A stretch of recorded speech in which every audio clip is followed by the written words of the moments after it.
नमस्कार, आप सभी को सिविलियंस में आप सभी का स्वागत है। उम्मीद करता हूं आप सभी अच्छे होंगे और एग्जामिनेशन की प्रिपरेशन अच्छे से कर रहे होंगे। तो मैं आप सभी के सामने एआरसीसी के चैप्टर्स लेके आ चुका हूं। सबसे पहले मैं डब्ल्यूएसएम से स्टार्ट कर रहा हूं। तो मैं आज डब्ल्यूएसएम के assumption of working stress method के बारे में बताऊँगा। तो हम पहला एजम्पशन देखते हैं। तो पहला एजम्पशन क्या है, मैं मिक्स लैंग्वेज में इसमें लिखा हूँ ताकि आपको ईजिली से समझ में आ सके। तो पहला एजम्पशन क्या है, यदि कोई सेक्शन बेंडिंग से पहले प्लेन है तो बेंडिंग के बाद भी प्लेन होगा। जैसे कि ये एक बीम है, ठीक है, ये मैं बीम, तो मैं ये कंसीडर कर लेता हूँ इसको, ठीक है। तो ये बेंडिंग से पहले था और ये बेंडिंग के बाद भी क्या हुआ, ये बेंडिंग के बाद भी ये ऐसे ही रहेगा, मतलब प्लेन ही रहेगा, इसमें कोई बदलाव नहीं होगा। पहला एग्जाम्पशन ये था, आप सोम में भी ये चीज़ पढ़ चुके हैं। नेक्स्ट एग्जाम्पशन देखते हैं, concrete and steel reinforce are perfectly bonded होते हैं। तो डब्ल्यूएसएम का एग्जाम्पशन क्या कहता है कि जो कंक्रीट और स्टील अपना ये परफेक्टली बॉन्डेड होते हैं, ठीक है। आगे देखते हैं अपने नेक्स्ट एग्जाम्पशन में। तो नेक्स्ट एग्जाम्पशन हमारा ये कहता है, डब्ल्यूएसएम मेथड इलास्टिक थ्योरी पे बेस्ड है। इलास्टिक थ्योरी आप सोम में भी पढ़ चुके हैं। इलास्टिक थ्योरी क्या कहती है कि stress is directly proportional to strain, और माना जाता है कि स्टील और कंक्रीट इलास्टिक होते हैं और हुक्स के नियम का पालन करते हैं।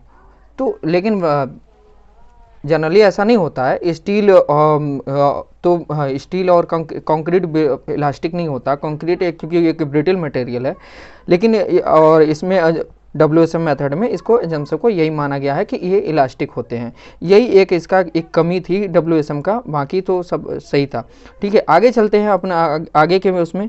तो आगे क्या बोलता है, permissible stress of material are obtained. इसमें परमिसिबल स्ट्रेस का यूज़ किया गया, ठीक है।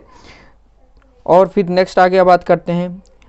तो इसमें जितने भी टेंशन स्ट्रेस हैं वो स्टील के द्वारा होंगे, कंक्रीट के द्वारा कहीं कोई भी नहीं होगा। मतलब जितने भी इसमें टेंशन स्ट्रेस होंगे इसमें, तो ये सिर्फ क्या होंगे, स्टील के द्वारा ही होंगे।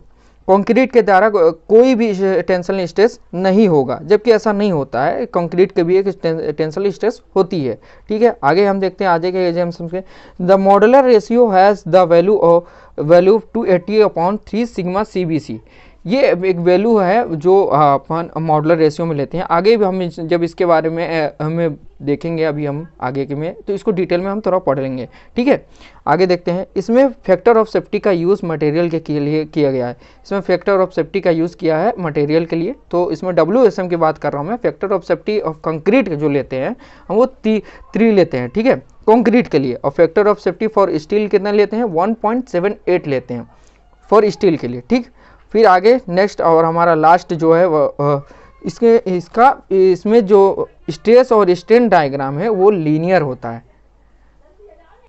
तो अब मैं चलिए आपको इसका डायग्राम दिखाता हूँ। जैसे कि ये बीम का सेक्शन है, ठीक है। ये मान लीजिए हमारा बीम का एक सेक्शन है, ठीक है।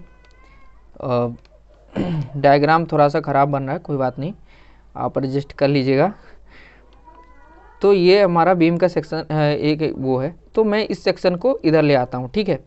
तो ये हमारा रहा सेक्शन, ठीक। ये रहा हमारा ये सेक्शन।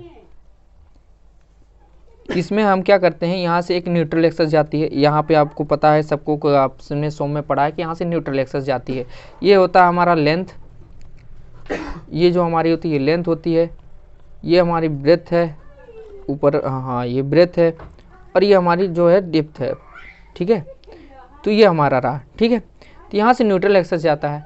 यहाँ पे क्या है कि कंक्रीट जो हमारा होता है वो तो कंप्रेशन में बहुत मजबूत होता है, बट ये टेंशन में वीक होता है। इसलिए हम टेंशन में के साइड हम लोग क्या कहते हैं, इतने यहाँ से न्यूट्रल एक्सेस की इधर से कंप्रेशन होता है, इधर टेंशन होता है। तो ये क्या है, कंप्रेशन में तो बहुत मजबूत होता है बट टेंशन में वीक होता है, इसलिए हम इसमें स्टील प्रोवाइड करते हैं, ठीक है। तो स्टील के सेंटर से लीनियर हम स्ट्रेस और स्ट्रेन डायग्राम लीनियर बनते हैं। ये एक लाइन सीधी रहती है और एक ऐसे, ठीक है। तो ये दोनों डायग्राम, स्ट्रेस और स्ट्रेन डायग्राम दोनों क्या होते हैं, लीनियर होते हैं, ठीक है। ये कुछ इस प्रकार होते हैं। आगे मैं आपको अच्छे से डिटेल में बताऊंगा जब मैं सिंगली रेनफोर्स्ड बीम के बारे में बताऊंगा। तो इसमें उसको फार्मूले जो होंगे सारे और न्यूमेरिकल को जो ड्राइव करूंगा, तो उसमें आपको उसके अच्छे तरीके से डिटेल में बताऊंगा। फिलहाल मैं अभी आपको दूसरे तो आगे हम नेक्स्ट फार्मूला देखते हैं, ठीक है। हम अब वो फार्मूले के बीच में आ चुके हैं और धीरे धीरे अपन सब कंप्लीट करने के बाद हम न्यूमेरिकल भी सॉल्व करेंगे जो क्वेश्चन में एग्ज़ाम में आते रहते हैं, ठीक है। तो पहला फार्मूला हमारा ये है परमिसिबल स्ट्रेस, ठीक है। परमिसिबल स्ट्रेस को ही हम वर्किंग स्ट्रेस भी कहते हैं, ठीक है। तो इस आप को सबको पता है कि हम जो भी स्टील लेते हैं, कंक्रीट लेते हैं, उनका एक ग्रेड होता है, जैसे M15 हो गया, M20 हो गया, M25 हो गया, M30 हो गया, ठीक है।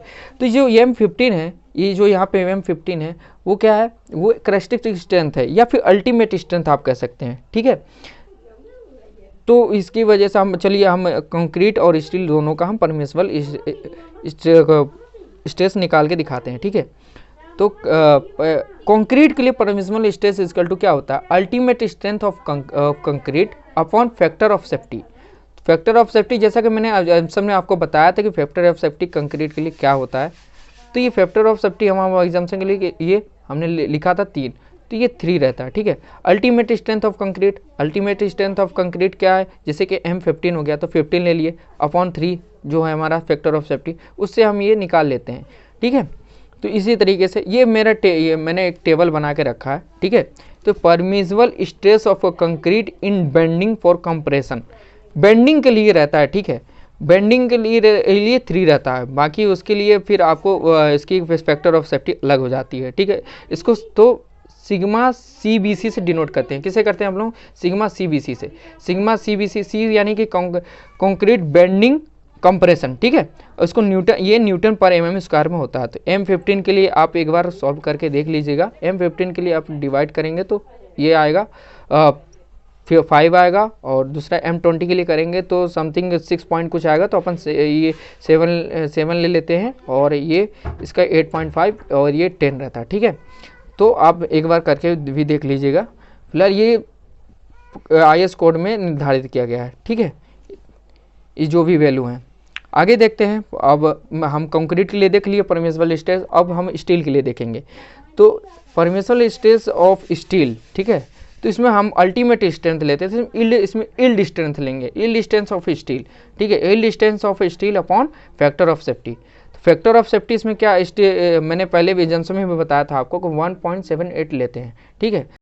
ग्रेड ऑफ स्टील हम लोग लेते हैं, ठीक है, कि ये 3 ही लेते हैं मिनिमम, Fe 250, Fe 415, Fe 500, ये तीनों का ही यूज़ हम लोग अपने उसमें करते हैं, ठीक है। तो इसमें क्या होता है, परमिसिबल स्ट्रेस ऑफ स्टील, इसको सिग्मा ST से डिनोट करते हैं, ये भी न्यूटन पर mm² में होता है। तो इसकी जो वैल्यू है 140, 230 और 275, ये IS कोड द्वारा निर्धारित है, ठीक है। तो ये मॉडुलर रेशियो, ठीक है, मॉडुलर रेशियो के बारे में देखते हैं। तो मॉडुलर रेशियो आप सब में पढ़े हैं, M=ES/EC, ठीक है। बट हम इसमें वर्किंग स्ट्रेस मेथड में हम इसका यूज़ नहीं करते हैं। M=280/3 sigma CBC। Sigma CBC हमने जो अभी निकाला है उसकी वैल्यू हम यहाँ रख के M की वैल्यू निकाल लेते हैं। मैं बस आज के लिए इतना ही, आगे के वीडियो में नेक्स्ट क्लास में लाऊंगा जिसमें आपको analysis of singly reinforced beam के बारे में बताऊंगा, और उसके बाद हम न्यूमेरिकल सॉल्व करेंगे। धन्यवाद।